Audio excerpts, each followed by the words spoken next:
میں مختصراً آپ سے صرف یہی کہنا چاہتا ہوں کہ جتنی آج کے دور میں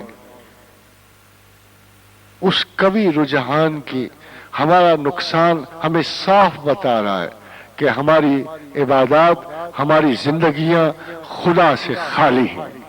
اگر آپ اللہ کی عبادات دیکھو تو پہلے سپارے میں اللہ کی کتنی خوبصورت آیت ہے جو نشاندہی کرتی ہے کہ ہم میں کیا چیز ہونی چاہیے جس سے اللہ ہمیں اپنے محبوب بندے بنا دے گا۔ صبغت اللہ، اللہ کا رنگ، صبغت اللہ، اللہ کا رنگ، ومن احسن من اللہ صبغتا، اور اللہ کے رنگ سے کون سا رنگ بہتر ہے، وَنَحْنُ لَهُ عَابِدُونَ، اور ہم عبادت کرنے والے۔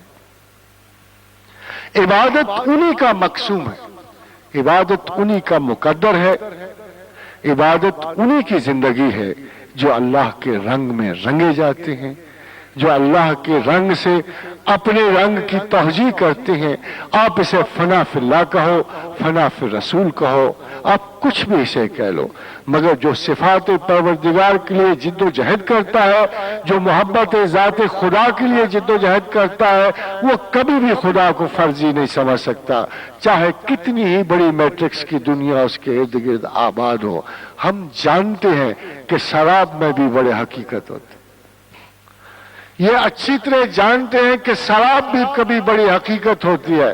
اور کیا خوبصورت شعر عرفی شیرازی کے شعر پہ میں آپ کو ختم کر رہا ہوں اپنی بات کو۔ زنقش تشنہ لبیداں بے عقل خویش میں ناز، اپنی پیاس کا نقصان سمجھو۔ خادم حضرات، ایک شخص صحرا میں جاتا ہے، شراب دیکھتا ہے، بڑا سیانہ ہے، کہتا ہے یہ تو پانی ہے ہی نہیں، میں کتنا سیانہ ہوں کہ میں نے شراب کو شراب ہی سمجھا ہے۔ تو شاعر کہتا ہے زنقش تشنہ لبیداں، اے بیوقوف اپنی پیاس کا نقصان سمجھ، یہ سمجھ کہ تیری پیاس ابھی مکمل نہ تھی۔ بے عقل خویش میں ناز، اپنی عقل پہ ناز مت کر، دلت فریب غرض جلوہ شراب نہ خورد۔ اگر تیرے دل نے شراب سے فریب نہیں کھایا تو یہ تیری عقل کی ناز کی بات نہیں ہے، تیری پیاس ہی ابھی پوری نہ تھی۔